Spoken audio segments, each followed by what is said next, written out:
Hey my प्यारे प्यारे listeners, उम्मीद करती हूँ आप सब अच्छे होंगे और आपको कल का सरप्राइज भी पसंद आया होगा। तो चलिए शुरू करते हैं अपनी प्यारी सी माफियाज ट्रैप डिवाइड की स्टोरी को। और एक और बात मैं आप लोग को बता दूं कि क्रिमिनल्स फोर्स्ड वाइफ जो कि अभी एक न्यू स्टोरी आई है, उसको मैं आप लोग को रोज़ सुनाने की कोशिश करूँगी, मगर उसकी वजह से जिया और रियांश के कपल के जो स्टोरी है उस पर अफेक्ट नहीं पड़ने दूंगी, क्योंकि ऑब्वियसली ये मेरी अपनी भी फेवरेट स्टोरी बन चुकी है और रियांश को तो डेली सुनाना मेरा फ़र्ज़ बनता है, क्योंकि आप लोग बहुत मिस करते हो उन दोनों को। तो चलिए उन दोनों की कहानी शुरू करते हैं। अब तक की कहानी में आप लोगों ने सुन लिया था कि रियांश और कुणाल जो भी गाड़ी से ऑफिस की तरफ आ गए थे, वहीं जिया भी सारे एम्बैरेसमेंट को बर्दाश्त करते हुए जल्दी से अपने रूम की तरफ भागने लगती है। लेकिन कोई भी उसे रूम की तरफ जाने नहीं दे रहा था, क्योंकि सब लोग उसे परेशान करने के मूड में थे। वीर और उसके साथ दर्शन जो कि अपने ऑफिस के लिए निकल गए थे वहीं गौरव और नेहा उसके साथ ही बाकी सभी लोग हॉल एरिया में आकर बैठ चुके थे। जितेंद्र जी भी प्रार्थना जी को साइड से करते हुए कहते हैं, हम भी चलते हैं, कॉल करेंगे, उठा लीजिएगा आप। वहीं गौरव जो नेहा के ठीक बगल में बैठा हुआ था, वैसे तो वो इस वक्त हैंड रेस्ट पर बैठकर सोफे से टिका हुआ था, लेकिन वो हल्का सा नेहा की तरफ झुकते हुए कहता है, ऐसे होनी चाहिए रिलेशनशिप, चाहे कितने भी उम्र हो जाए, प्यार कम नहीं होना चाहिए, है ना। नेहा उसकी बात सुनते हुए बस एक बार अपने चेहरे को उसकी तरफ करती है और फिर सामने की तरफ देखने लगती है। वहीं जैसे ही जिया को मौका मिला था, वो झट से अपनी साड़ी को संभालते हुए ऊपर की तरफ भाग जाती है। सब लोग उसे जाते हुए देखकर के मुस्कुराने लगे थे। वहीं मृदुल भी अपने बच्चे के साथ अपने रूम में चली गई थी और उसके साथ ही राधिका भी। वेदिका अपने कॉलेज की तरफ निकल गई थी, लेकिन वासना आज घर पर ही थी, क्योंकि रियांश ने उसे कॉलेज जाने से आज मना किया था, उसके रूटीन चेकअप के लिए उसे जो ले जाना था। वैसे भी वासना को कोई खास मन नहीं लगता था पढ़ाई करने में, और जब उसके भाई उसको खुद ही मना करें कॉलेज जाने से, तो ऑब्वियसली अब वो जिद करके तो कॉलेज नहीं जाने वाली थी। वो चुपचाप से अपने रूम की तरफ निकल गई थी और अब बचे थे प्रार्थना जी, नेहा और गौरव। नेहा थोड़ा सा ऑकवर्ड होते हुए वहां से खड़े होते हुए कहती है, मुझे भी अब चलना चाहिए, और वैसे भी आप लोग के साथ वक्त बिताकर बहुत अच्छा लगा। मैं जिया से एक बार मिल लेती हूँ, उसके बाद से फिर मैं निकलती हूँ। लेकिन तभी प्रार्थना जी उसका हाथ पकड़ते हुए, ऐसे कैसे जा रही हो? आज तो भगवान जी हमारे घर पर आए हैं और आज के आज ही तुम जा रही हो यहाँ से। वहीं नेहा जो इस बात को समझ नहीं पाती, क्योंकि पीछे से गौरव प्रार्थना जी के सामने हाथ जोड़कर खड़ा था और उसे किसी भी हालत में नेहा को यहाँ पर रुकवाना था। वो खुद तो अब नेहा से ये बोल नहीं सकता, और अगर वो बोलता भी तो शायद नेहा उसकी बात नहीं सुनती। लेकिन पीछे से प्रार्थना जी जो उसकी बात को समझते हुए नेहा को रोकने की कोशिश करते हुए कहती हैं, जिया को तुम्हारे साथ अच्छा लग रहा है, और फिर क्या तुम्हें हमारे साथ अच्छा नहीं लग रहा? परिवार में कोई है जो तुम्हें परेशान कर रहा है? और ये बोलते हुए वो पीछे गौरव की तरफ ही देख रही थी। वह गौरव जो अपना कान पकड़ते हुए धीरे से अपना आइविंग कर देता है। प्रार्थना जी उसको गुस्साते हुए देखती हैं और फिर नेहा की तरफ देखते हुए कहते हैं, तुम ही से पूछ रही हो बेटा, कोई है जो तुम्हें परेशान कर रहा है यहाँ पर? नेहा जो अपने हाथ को एक बार देखती है जिसको इस वक्त प्रार्थना जी ने पकड़ रखा था, और वह हल्का सा पीछे की तरफ घूमती है। उसे एहसास तो था कि गौरव उसके पीछे खड़ा है, लेकिन वो उसको पूरी तरह से पीछे मुड़कर नहीं देखती और प्रार्थना जी से कहते हैं, अच्छा नहीं लगता है ना आंटी, इस तरह से, अब छोटी बहन का ससुराल है, एक दिन रह गई ना, और अब तो मैं जॉब भी करने लगी हूँ, तो आना जाना अब होता रहेगा यहाँ से, और कभी मन करेगा जिया से तो आकर मिल लिया करूँगी। लेकिन तभी गौरव जो अपनी तरफ इशारा करते हुए अपना मुंह बनाने लगता है। प्रार्थना जी उसकी बात समझते हुए कहते हैं, और यहाँ किसी से मिलने नहीं आओगी बेटा? वहीं नेहा जो कहती है, यहाँ किससे मिलने? अब अरे ऐसा नहीं है, मैं आपसे मिलने भी आऊंगी। लेकिन तभी प्रार्थना जी जो सोफे से खड़े होते हुए कहती हैं, क्या बस मुझसे मिलने आओगी? यहाँ पर और भी बहुत सारे लोग हैं जिन्हें तुम बहुत पसंद आई हो, और ये बात तुम भी अच्छे से समझ रही होगी। वहीं नेहा अपने चेहरे को नीचे करते हुए पूछती है, जी मैं किसको? लेकिन तभी प्रार्थना जी जो कहती हैं, अच्छा ठीक है चलो, मुझे बहुत काम है, मैं निकल रही हूँ यहाँ से। गौरव, मौसम काफी अच्छा हो रखा है, बाहर का जो बड़ा वाला गार्डन एरिया है ना, वहाँ लेकर जाओ इसे। वहाँ पर ना फूलों की बहुत अच्छी खुशबू आती है, तुम्हारा मन बहुत ही हल्का महसूस करेगा। मुझे तो जब भी टेंशन होती है ना, मैं वहीं पर चली जाती हूँ, जाओ बेटा लेकर जाओ उसे। और ये बोलकर वो वहां से चली गई थी। वहीं गौरव मन ही मन में प्रार्थना जी को बार बार शुक्रिया कर रहा था। नेहा जो एक बार गौरव की तरफ देखती है और वो रूम की तरफ जाने लगती है, लेकिन तभी गौरव दौड़कर उसके सामने आते हुए कहता है, मैं चाची की बात बहुत मानता हूँ। अगर उन्होंने आपको ले जाने के लिए कहा है तो प्लीज मुझे ये मौका जरूर दे। बंदा इतना भी बुरा नहीं हूँ मैं। नेहा जो आगे बढ़ते जा रही थी, वहीं उसके ठीक सामने गौरव भी पीछे की तरफ अपने कदम बढ़ाया जा रहा था। नेहा जो उसको देखते हुए कहती है, मत क्या करो मुझे परेशान, और तुम्हें अच्छे से पता होना चाहिए कि मुझे यहाँ पर नहीं रहना। आंटी जी को मैं समझा लूंगी, अब हटो यहाँ से। गौरव का मुंह एकदम से बच्चों की तरह निराश हो गया था। वहीं दूसरी तरफ जिया, जो कि अपने रूम में आकर के अपनी साड़ी को देखते हुए हल्का सा स्माइल करते हुए कहती है, पसंद तो बहुत प्यारी है, पर ये लाती कहाँ से इतने अच्छे अच्छे कपड़े? मेरे साथ तो शॉपिंग भी नहीं करने गए थे। हर चीज की जरूरत पूरी करना आता है इन्हें। और ये बोलते हुए वो खुद को ही शीशे में देखने लगी थी। खिड़की खुली होने की वजह से हवाएं जो बार बार अंदर की तरफ आते हुए जिया के बाल को उड़ाए जा रही थी। जिया भी आकर के खिड़की का दरवाजा बंद करती, लेकिन वो हवाएं इतना ज्यादा उसे सुकून दे रही थी कि वो भी थोड़ा देर अपनी आंखों को बंद किए हुए ठंडी ठंडी हवाओं को अपने चेहरे पर महसूस करने लगती है। धीरे धीरे पानी के कुछ कुछ बूंदे भी नीचे की तरफ गिरने लगे थे, जैसे बारिश अब शुरू होने वाली हो। जिया जो जैसे ही अपने मुंह पर थोड़ी बहुत बूंदे महसूस करती है, वो झट से पीछे होते हुए कहती है, अरे ये बारिश क्यों शुरू हो जाती है? जब मौसम अच्छा होता है तो सिर्फ ठंडी हवाएं क्यों नहीं चल सकती? जिया जो खिड़की को उसी तरह से खुला छोड़ करके वहां से साइड एरिया में आती है और अपने हाथों में पहने मोटे मोटे कंगन को धीरे धीरे निकालने लगती है। अभी वो ड्रेसिंग टेबल के सामने बैठी हुई थी कि तभी उसकी नजर बगल पे रखे एक बॉक्स पर जाती है, और जिया जैसे उसे देखी थी, वो अपने इस काम को छोड़कर तुरंत ही उस बॉक्स को अपने हाथ में लेते हुए खोलती है। वो एक फोन का बॉक्स था, और जिया ने जैसे ही उस डब्बे को खोला था, उसके अंदर एक बहुत ही खूबसूरत सा फोन रखा हुआ था जो काफी लेटेस्ट मॉडल का लग रहा था। जिया उस फोन को देखकर हैरान होते हुए उसको आगे पीछे पलटने लगते हैं, और पीछे की तरफ बहुत ही प्यारा सा कवर लगा हुआ था जिसपे 3D डिजाइन से लिखा था, I love you my heartbeat. Pink colour के कवर पर वो गोल्डन कलर का टेक्स्ट बहुत ही प्यारा लग रहा था, और जिया उसे देख करके तुरंत ही उसे ऑन करने की कोशिश करने लगती है। जैसे उसने स्क्रीन ऑन करके अपने फेस की तरफ उस कैमरे को घुमाया था, वो स्क्रीन अपने आप ही अनलॉक हो जाता है, जिसे देखकर जिया हैरान होते हुए कहती है, वाह, सारा सेटअप खुद ही कर रखा है। काफी टाइम बाद जिया को फोन मिला था। जिया जैसे ही फोन देखी थी, उसके दिमाग में सबसे पहले फोटोज और सेल्फीज का ख्याल आता था, और जिया तुरंत ही दोबारा से सारी चूड़ियों को पहनती है और वापस से उसे एक प्रॉपर जगह पर टिका करके अपनी बहुत सारी फोटोज क्लिक करने लगती है। वहीं दूसरी तरफ नेहा जो अपनी बैग को पैक कर रही थी, गौरव भी उसके साथ अंदर ही था, और वो उस छोटे से गन्नू भगवान को देखते हुए कहता है, आपको ये पसंद नहीं आया? जैसे ही नेहा ने उसके इशारे को समझा था, वो झट से गणेश भगवान की मूर्ति उठाते हुए कहती है, ऐसा नहीं है, मैं तो बस इसलिए यहाँ पर रखी थी क्योंकि मुझे इसे देखकर अच्छा लग रहा था। लेकिन तभी अचानक से बहुत तेज तेज बारिश होने लगी थी, जिसकी वजह से गौरव खुश होते हुए कहता है, यस, अब कैसे जाएगी? नेहा जो अपने रूम से बाहर की तरफ निकल कर आती है और अपने फोन में कुछ देखने लगी थी। जिस जगह पर वो इस वक्त खड़ी थी, बाहर से ठंडी ठंडी हवाएं उसके पास आ रही थी।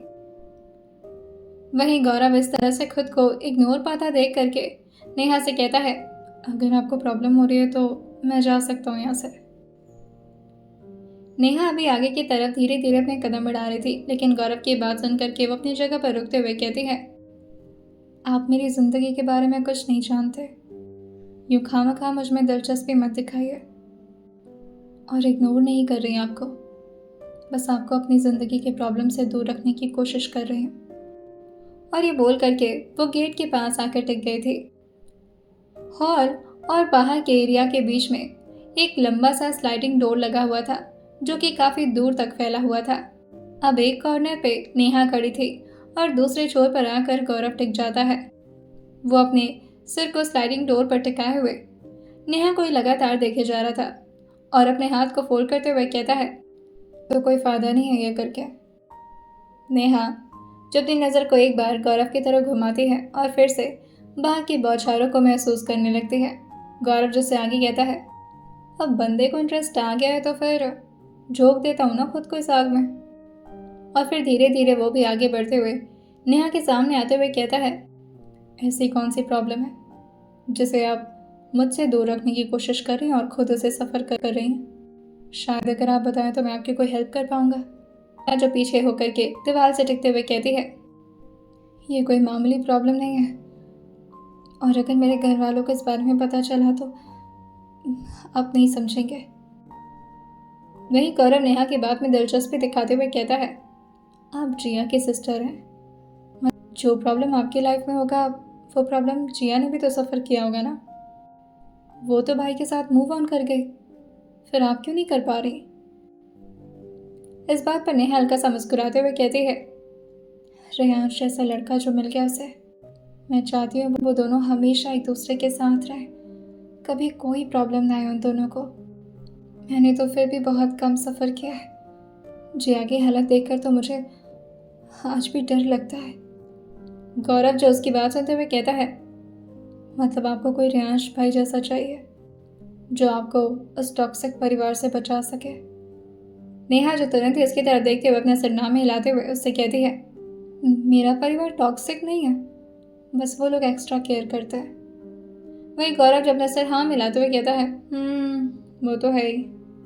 आप जैसी लड़कियां कमिट थोड़ा ना करेंगी कि आप लोग को अपनी फैमिली से प्रॉब्लम है। पता नहीं क्यों लड़कियां ऐसी होती हैं, सारे प्रॉब्लम को बर्दाश्त करने के बाद भी जवाब में बस यही बोलती हैं, अरे नहीं, वो तो एक्स्ट्रा केयर और एक्स्ट्रा प्यार है उनका। न्यूज़ देखा था मैंने, जब आपके बड़े पापा, शायद क्या नाम था उनका, जयशंकर तिवारी, यूपी के सीएम, किस तरह से बाबे के पैरों पर अपनी नाक रगड़ रहे थे। ऐसा ही बंदा मिलना चाहिए आप लोग को, जो आपके घर वालों को ना उनकी औकात दिखा सके। दूसरी तरफ रेयांश जो अपने कॉन्फ्रेंस रूम से अब बाहर की तरफ आ रहे थे, उनकी एक मीटिंग खत्म हो गई थी। वहीं प्रियंका जो पीछे पीछे आते हुए कहते हैं, आज मौसम काफ़ी अच्छा है ना। रेयांश आगे बढ़ते हुए कहते हैं, तो क्या करूं? रेयांश कहते हैं, बचपन में हम बारिश में खेला करते थे, याद है या भूल गए तुम? वही रेयांश कहते हैं, तुम्हें कितने बार समझाऊं कि यहाँ पर मैं तुम्हारा दोस्त नहीं हूँ, और इवन मैं कहीं पर भी तुम्हारा दोस्त नहीं हूँ। मुझसे इस लहजे में बात मत किया करो तुम, और पहले ही वार्निंग दे रखी है। इतने गिड़गिड़ाने के बाद तुम्हें दोबारा ऑफिस में ज्वाइनिंग का मौका मिला है, खामखा इसको बर्बाद मत करो, यूज़ करो इसे और अपनी ज़िंदगी में आगे बढ़ो।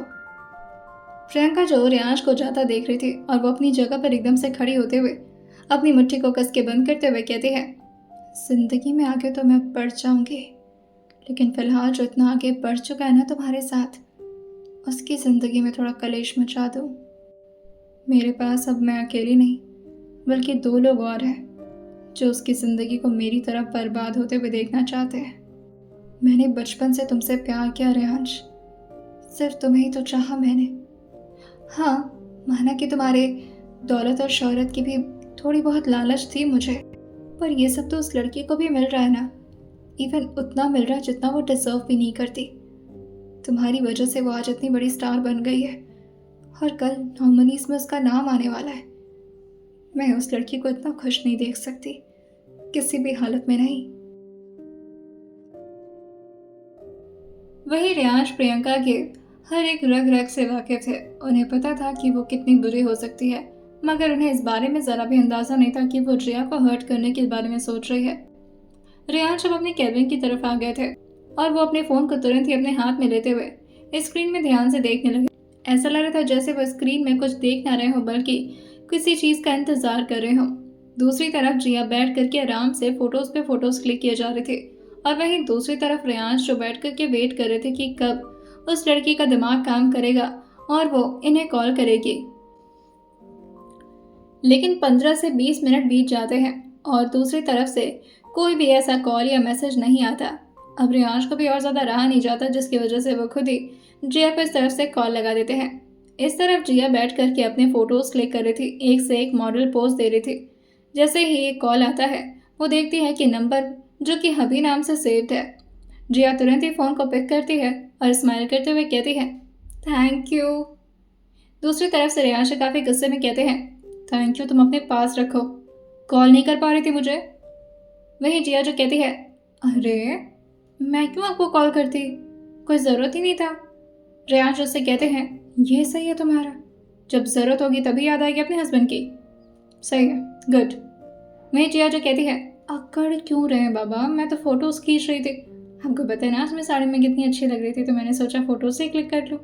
कितने टाइम से सेल्फी नहीं क्लिक की थी मैंने, और जब आप आएंगे ना तो आपको दिखाऊंगी। इतनी मस्त मस्त फ़ोटोज़ आ रहे हैं। और मैंने ना कुछ बारिश के भी पोस्ट लिए हैं, बाहर से थोड़ी थोड़ी बारिश आ रही है, बालकनी में खड़ी होकर के।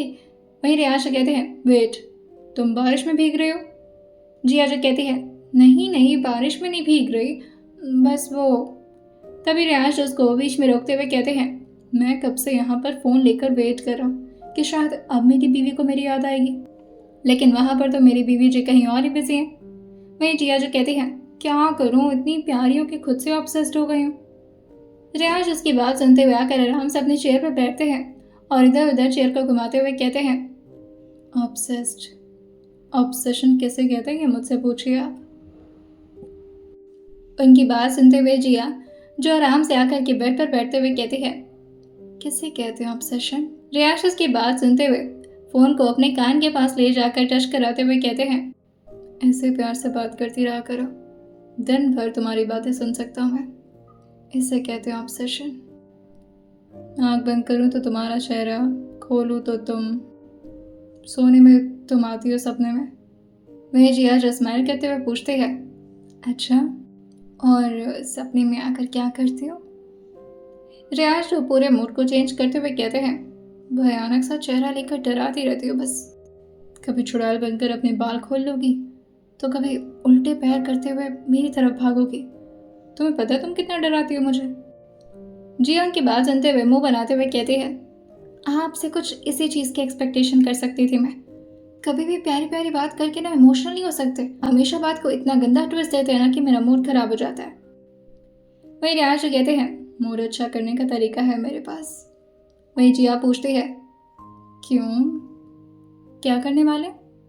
रियाज जो उसको बताते हैं, कल तुम्हारा अवार्ड फंक्शन है जिया। अब कल तो हम शॉपिंग कर नहीं पाए थे due to some stupid reason, पर आज ऐसा नहीं होगा। मैं आऊँगा थोड़ी देर में तुम्हें लेने, और बारिश में मत भीगना तुम। वही जिया जो कहती है, तो साड़ी ना उतारो मैंने तो सोचा फ़ोटोज़ क्लिक कर लिए तो अब चेंज कर लेती हूँ। वही रियाज जो कहते हैं, कोई ज़रूरत नहीं है, और ये उतारने का काम तो मत ही क्या करो, तुम सिर्फ मेहनत करके पहनना सीखो, उतारने के लिए तुम्हारे हस्बैंड जी है ना। वही जिया जो कहती है, शर्म कर लीजिए, आज ही गणपति भगवान की इतनी अच्छी से पूजा हुई है, लेकिन आपके मुंह से अश्लील बातें खत्म ही नहीं हो सकती। रियाज से कहते हैं, मैं ऑफिस में हूँ और यहाँ पर इस तरह की बातें हो सकती हैं। हाँ तुम घर पर हो, तुम इस तरह की बातें मत सोचना। वही जिया मुस्कुराते हुए अपने सिर को हाँ मिलाते हुए कहती है, ठीक है अब आ भी जाइए। लेकिन तभी वो इस वक्त खड़े होकर के विंडो के पास आ गई थी और वो बाहर की तरफ झांकते हुए कहती है, ये गौरव जी भी ना। जैसे ही जिया के मुंह से रियाज गौरव का नाम सुनते हैं, वो अपनी भवें से कोड़ कर उससे पूछते हैं, अब क्या किया उसने, तुम्हारे पास तो नहीं आ रहा? वही जिया जो कहती है, आप भी ना किस तरह की बातें करते हैं, गौरव जी तो बहुत अच्छे लड़के हैं। वही रियाज उससे कहते हैं, खामखा तो मुझे गुस्सा दिला रही हो जिया। जिया जो कहती है, अरे मतलब नेहा दीदी के लिए अच्छे लड़के हैं, मुझे लगता है ना अगर इन दोनों की शादी हो जाती तो कितना अच्छा रहता। वही रियाज उससे पूछते हैं, और ऐसा क्यों? जिया जो कहती है, अरे नेहू दी मेरी दोस्त जैसी हैं, और वैसे भी हम दोनों साथ में रहकर बचपन में बहुत बदमाशियाँ करते थे, अगर फिर से साथ में हो जाएंगे तो फिर से मस्ती करने लगेंगे, और आपको पता है बचपन में मस्ती करते करते बहुत पिटाई हूँ मैं। रियाज उसकी बात सुनते हुए कहते हैं, दिस इज़ नॉट फनी जिया, तुम पर कोई हाथ उठाए और। अच्छा वैसे कोई अपडेट आया? जिया जो कहती है, किस चीज़ का? वही रियाज जो कहते हैं, तुम्हें कैसे पता होगा, खैर छोड़ो, और तुम तैयार है ना, मैं आता हूँ थोड़ी देर में, साथ में लंच करेंगे उसके बाद से निकलेंगे। वही जिया जो कहती है, मैं इंतज़ार कर रही हूँ आपका। और ये बोल करके वो फ़ोन अभी रखती रोसी, और ये बोलकर अभी वो फ़ोन काटने वाली होती है, लेकिन तभी दूसरी तरफ से आवाज़ आती है, ऐसे अगर तुमने दोबारा से मुझे रूखा सूखा बाय दिया ना तो जान लेना तुम। जिया जन की बात सुनते हुए दोबारा से फ़ोन को कान पर लगाते हुए कहती है, अब क्या कर दिया है मैंने? रियाज उससे कहते हैं, क्या कर दिया है? ऐसे कौन फ़ोन काटता है? यहाँ पर हस्बैंड जितना परेशान हो रहे हैं और वहाँ पर आराम से फ़ोन काट दिया जा रहा है। अरे थोड़ी प्यारी प्यारी बातें करके ही काट दो। जिया जो कहती है, फ़ोन रखिए। और ये बोलकर वो जल्दी से फ़ोन को काटते हुए हंसने लगी थी और बाहर की तरफ देख रही थी। जहाँ इस वक्त नेहा, जो कि बारिश के मज़े लेते हुए आराम से बारिश के बूंदों को अपने चेहरे पर महसूस कर रही थी और पीछे पीछे गौरव भी उसके आसपास लगा हुआ था। जिया उन दोनों को देखकर दूर से उन दोनों की नज़र उतारते हुए कहती है, काश ये दोनों एक हो जाते, मेरी नेहूदी मेरे साथ हो जाती। और वो गौरव को देखकर कहती है, थोड़ी बदमाश तो हैं, लेकिन रियाज जी सुधार देंगे ना, और बची कुची नेहूदी सुधार देंगे। दूसरी तरफ रियाज अपने कैबिन में कुणाल को बुलवाते हैं। वो भी चुपचाप अपना काम कर रहा था और वो इस वक्त थोड़ा परेशान भी था। लेकिन जैसे उसे ऑर्डर आया था, वो तुरंत ही सारे फाइल्स को उठा करके जल्दी जल्दी रियाज के कैबिन की तरफ भागता है और जल्दी से परमिशन मांगते हुए अंदर की तरफ आ जाता है। वहीं रियाज जो कुछ सोच रहे थे, कुणाल को आता देख करके उन सारी फाइल्स को देखते हुए कहते हैं, अब ये क्या है? कुणाल जो कहता है, सर ये सारे साइन चाहिए थे आपके, सेटअप वगैरह की प्लानिंग हो चुकी है और हमने वीएफएक्स कंपनी के साथ भी डीलिंग कर ली है, और सर ये फाइल की तभी रियाज जो कहते हैं, रुको तुम्हें कुछ दिखाना था, इधर आओ। कुणाल सारे फाइल्स को साइड में रखते हुए रियाज के ठीक बगल में आकर खड़े होते हुए अपना सर झुकाते हुए पूछता है, क्या सर? रियाज रोज को वासना की रिपोर्ट दिखाते हुए कहते हैं, इसमें कुछ सुधार नजर आ रहा है, राइट? जैसे कुणाल ने देखा था, वो एकदम से खुश होते हुए कहता है, सर ये अभी। वही रियाज से कहते हैं, विहान ने सेंड करवाया है और बोला है कि एक बार और टेस्ट करना पड़ेगा। वैसे देखने में तो काफ़ी बेहतर लग रहा है। वही कुणाल जो कहता है, सर ऑलमोस्ट नेगेटिव आ चुका है, मतलब ऑपरेशन नहीं करना। रियाज उसके कंधे पर हाथ रखते हुए कहते हैं, मैंने तुमसे पहले ही कहा था, अपने दिमाग को पहले से ही सारी प्रॉब्लम्स के लिए रेडी रखा करो। अगर प्रॉब्लम्स आए तो संभाल लोगे और अगर नहीं आए तो खुशी होगी। वही कुणाल जो कहता है, सर अगर ऐसा हुआ ना सर तो मैं कैलाश। वही रियाज कहते हैं, ज़्यादा इमोशनल हो रहे हो अब तो, कैलाश पर्वत नहीं जाना तो मैं उसको लेकर के। वहीं कुणाल अपने सर पर मारते हुए कहता है, नहीं उसे तो कान्हा जी में इंटरेस्ट है, हम वृंदावन जाएंगे। वही रियाज कहते हैं, जहाँ मन चाहे वहाँ चले जाना, फिलहाल आज उसके टेस्ट करवाना है और अभी तक जैसे भी ये बात छुपी है, इसे छुपे ही रहने दो। किसी भी हालत में अगर वासना को इस बारे में पता चला तो काफ़ी प्रॉब्लम हो जाएगी। वही कुणाल जो कहता है, सर आई प्रॉमिस, कोई आइडिया नहीं लगने दूंगा मैं, आई प्रॉमिस सर। लगभग इसी तरह से वक्त बीतता है और थोड़ी देर में रियांश, जो दोबारा से मेंशन की तरफ लौट आए थे, उन्होंने अपनी 3 से 4 मीटिंग्स को अटेंड कर लिया था और बचे कुछ मीटिंग्स वो शाम को अटेंड करते या तो फिर अगले दिन। जिया जो दूसरी तरफ रियांश के वार्डरोब वगैरह को चेक कर रही थी, वैसे वो अपने वार्डरोब के कपड़ों को ठीक तरीके से मेंटेन करके रख रही थी। लेकिन जैसे अभी वो रियांश के वार्डरोब की तरफ अपना हाथ रखती है, उसे कपड़ों के नीचे से कुछ पेपर्स दिखते हैं और वो पेपर्स जो कि फाइल में बंद थे। जिया उन्हें बाहर निकालते हुए उन फाइल्स को देखते हुए कहती है, ये क्या क्या छुपा कर रखते हैं। लेकिन तभी वो नाम देखती है तो वो रियांश का नहीं बल्कि वासना का फाइल था, और जैसे उसने ये देखा था वो झट से फाइल को बाहर निकालती है और वार्डरोब के दरवाजे को बंद करते हुए चुपचाप आकर बेड पर बैठ जाती है और वो एक एक पन्ने को पढ़ना शुरू की थी। जिया का बायोलॉजी काफ़ी ज़्यादा स्ट्रॉन्ग था क्योंकि उसके घर पर उसे पढ़ने का बहुत प्रेशर दिया जाता था और आसपास उसके बहुत सारे डॉक्टर दोस्त होने की वजह से उसे बायो के मामले में काफ़ी जानकारी थी। और जैसे ही वो रिपोर्ट्स पढ़ती है, जो कि आम इंसान के लिए शायद मुश्किल होता, लेकिन वो सारी चीज़ों को समझते हुए एकदम से खड़े होते हुए कहती है, ये वाचना का रिपोर्ट है। वो उसके कुछ पुराने रिपोर्ट्स थे जिसमें जिया ने डेट्स नहीं पढ़े थे और इस वजह से वो एकदम से घबराते हुए जल्दी से बाहर की तरफ आने लगी थी। वो भी साड़ियों को संभालते हुए नीचे की तरफ उतर ही रही थी और अभी वो वासना के रूम में जाती उससे पहले ही रियांश उसको झट से अपनी बाहों में लेते हुए कहते हैं, कहाँ भाग रही हैं। जैसे ही रियांश सामने आए थे, जिया उनको बहुत ही गुस्से में देखते हुए बार बार उनके कंधे पर हाथ रख के अपने आप को दूर करने लगे थे। रियांश उसको इस तरह हरकत करता हुआ देखकर कहते हैं, क्या हो गया, अभी तक तो प्यार से बात कर रहे थे, अचानक से गुस्सा। लेकिन तभी जिया जो तुरंत ही इनका हाथ पकड़ती है और जल्दी जल्दी उन्हें अपने साथ ऊपर लाने लगती है। अभी वो उन्हें रूम में लेकर जाती, लेकिन तभी रियांश उससे कहते हैं, हुआ क्या है जिया, बताओ तो सही, कुछ तो नहीं बोल रही तुम। वही जिया जो फाइल को उनके हाथ में देते हुए कहती है, ये क्या है।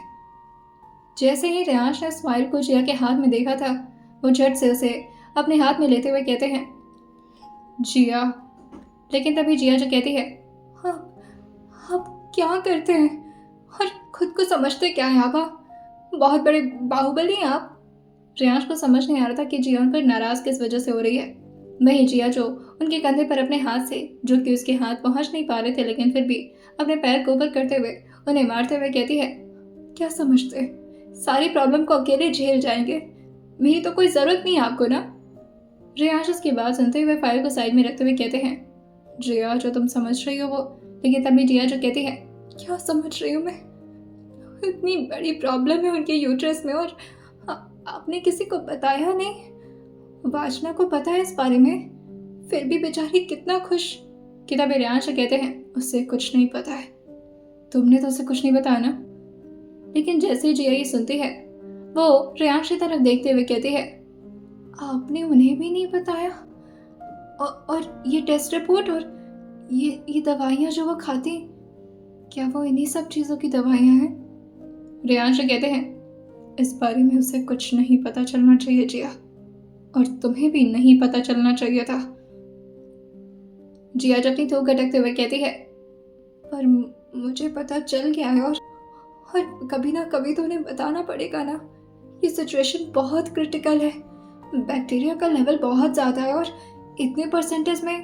लेकिन तभी रियांश कहते हैं, वेट अ मिनट, तुम्हें ये सब कैसे समझ में आ रहा है। जिया जो कहती है, बेवकूफ़ दिखती हूँ नहीं, रिपोर्ट में साफ नजर आ रहा है कि उनके यूट्रस में टीवी। लेकिन तभी रियांश शर्ट से उसके मुंह पर हाथ रखते हुए कहते हैं, आइंदा से ये शब्द अपने मुंह से बाहर नहीं निकालोगी तुम। किसी भी हालत में अगर मेरी बहन को ये सब पता चला ना, तो जान लेना जिया, उस दिन मुझसे बुरा कोई नहीं होगा। पर ये सिचुएशन बहुत क्रिटिकल है, डॉक्टर को दिखाना होगा। रियांश कहते हैं, जा रहे हैं मास डॉक्टर के पास, लेकिन उसे ये सब नहीं बताओगी तुम। अभी रियांश वहां से जाते उससे पहले ही जिया उनके सामने आकर जोर से उनके सीने पर हाथ रखते हुए अपनी तरफ खींचती है और उनके गले लगते हुए कहती है, इतनी सारी तकलीफों को अकेले झेलने की ज़रूरत नहीं है आपको, मैं आपकी कुछ लगती हूँ। इसका मतलब ये नहीं कि मेरी सारी प्रॉब्लम आप बैठकर सॉल्व करेंगे और अपनी सारी प्रॉब्लम को छुपा कर रखेंगे। क्या फ़ायदा मेरी पत्नी होने का जब मैं आपकी प्रॉब्लम्स में आपका साथ ना दे पाऊँ और आप मुझसे कुछ शेयर ना कर पाए। आपको विश्वास नहीं है मुझ पर। रियांश उसके सर को सहलाते हुए कहते हैं, अनाप बातें मत करो तुम, और वैसे भी तुम क्या कम परेशान आत्मा जो मैं तुम्हें और ज़्यादा ये सारी बातें बताकर परेशान करूँगा। वो मेरी बहन है, मेरी जिम्मेदारी है, मैं संभाल लूँगा उसे। बस किसी भी हालत में जिया, इस बात की भनक वासना को नहीं लगनी चाहिए। वही जिया जो कहती है, आने वाले टाइम में अगर कुछ हुआ तो इस सिचुएशन में प्रेगनेंसी बहुत क्रिटिकल होती है। अगर वासना को इस बारे में नहीं बताया तो आने वाले फ्यूचर में प्रेगनेंसी में प्रॉब्लम हो सकती है, और अचानक से जब उसे ये सब पता चलेगा तो उसका तो छोड़िए, उसके हस्बैंड, पता नहीं कैसा रिएक्शन होगा उन लोग का। रियांश कहते हैं, तुम क्या सोच रही हो, कुछ नहीं होगा ऐसा, और कुणाल को इस बारे में सब कुछ पता है। अगर एट लास्ट ऑप्शन आता भी है कि ऑपरेशन करवाना पड़ेगा, तो उसमें भी कुणाल को 1% की भी प्रॉब्लम नहीं होगी। जैसे ही जिया ये सुनी थी, वो 2 कदम पीछे होते हुए कहती है, कुणाल और वासना। रियांश अपने सिर को हाँ मिलाते हुए कहते हैं, एक वही है जिस पर मैं अपनी वासना के लिए भरोसा कर सकता हूँ, और अगर मुझसे ज़्यादा कोई उसे प्यार करता है और उसे संभाल सकता है तो वो सिर्फ कुणाल है। अब जाकर के जिया को थोड़ा सुकून मिला था। वही जिया जो कहती है, आप शावर लेकर आइए, मैं खाना लगवाती हूँ। जिया जो इस वक्त वासना की टेंशन से तो फ्री हो गई थी, लेकिन धीरे धीरे नीचे जाते हुए जिया के दिमाग में सिर्फ एक बात चल रही थी, क्या वाकई में ही जिया रियांश के बीवी बनने के काबिल थी? और अगर सच में रियांश उसे इतना प्यार करते तो इतनी बड़ी प्रॉब्लम्स आखिर उससे शेयर क्यों नहीं की? और जिया खुद से ही कहती है, शायद मैं कुछ ज़्यादा ही बचपना दिखाती हूँ, और इसी वजह से आप मेरी मासूमियत की वजह से मुझे कुछ नहीं बताते। पर नहीं जिया, अब तुझे बड़ों की तरह बिहेव करना होगा। क्या सारी जिम्मेदारी उनकी ही है? सारी प्रॉब्लम्स को वही बैठकर सॉल्व करेंगे? ऐसा तो नहीं होता ना। जिया इतनी ज़्यादा गहरी सोच में थी कि सामने आ रहे शख्स से वो लड़ते हुए एकदम से डिसबैलेंस हो जाती है, लेकिन उसे पता भी नहीं चला था कि आखिर कौन आया है उसके सामने। अनफॉर्चुनेटली ये वासना ही थी, और वासना को देख करके दोबारा से जिया को वो सारे रिपोर्ट्स के बारे में याद आने लगता है। लेकिन फिर उसे रेयांश की बातें याद आती है, और वो वासना का हाथ पकड़ते हुए कहती है, कैसे हैं आप? वासना जो जिया की बात सुनते हुए कहती है, क्या हो गया भाभी, मैं तो ठीक हूँ, पर आप कहाँ गुम हैं? कहीं और ही किसी और के ख्याल में नजर आ रही है। भाई की याद आ रही है? जिया जो कहती है, भाई की याद क्यों आएगी, वो तो आ गए हैं ना, और आपको चलना है ना? वासना जो कहती है, हाँ भाई ने बोला है शॉपिंग कराएंगे, और वो टेस्ट के लिए भी जाना था। इतना डेली रूटीन चेकअप कौन करवाता है बाबा? मेरे भाई भी ना मुझे लेकर कुछ ज़्यादा ही परेशान रहते हैं। वही जिया जो कहती है, कोई बात नहीं, जब भाई को आपके लिए कोई अच्छा लड़का मिल जाएगा ना, तो फिर वो परेशान होना छोड़ देंगे। वासना जो कहती है, क्या मतलब, भाई को अब तक मिला नहीं है वो लड़का जो मेरे लिए परफेक्ट हो? जिया जो पूछती है, किसके बारे में बात कर रही हैं आप? वासना जो शर्माते हुए कहती है, आपको नहीं पता भाभी? वहीं जिया जो पूछती है, क्या कुछ पता होना था मुझे, आपने कुछ बताया ही नहीं? वो इस वक्त अपने मूड के साथ साथ वासना के भी मूड को चेंज करने की कोशिश कर रही थी, और इसी तरह से वो लोग डाइनिंग टेबल पर लंच को सर्व करवाते हैं, और सारे लोग अब लंच करने के लिए आकर बैठ चुके थे। आइए जानते हैं आने वाले टाइम में क्या होने वाला है। क्या सारी सिचुएशन उनके परिवार में दोबारा से नॉर्मल हो जाए होने वाला है? और सुनते रहिए माफिया ट्रैप्ड वाइफ सिर्फ और सिर्फ स्टोरी विद सौम्या के साथ।